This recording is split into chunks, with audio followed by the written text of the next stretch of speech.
You ask Tiger to solve. This deals with linear equations with one unknown. The final result is t equals 7. Let's solve it step by step. Simplify the expression. Find the greatest common factor of the numerator and denominator. Factor out and cancel the greatest common factor.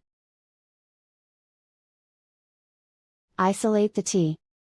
Multiply both sides by 5. Group like terms. Multiply the coefficients. Simplify the fraction. Multiply the fractions. Simplify the arithmetic. And so the final result is t equals 7.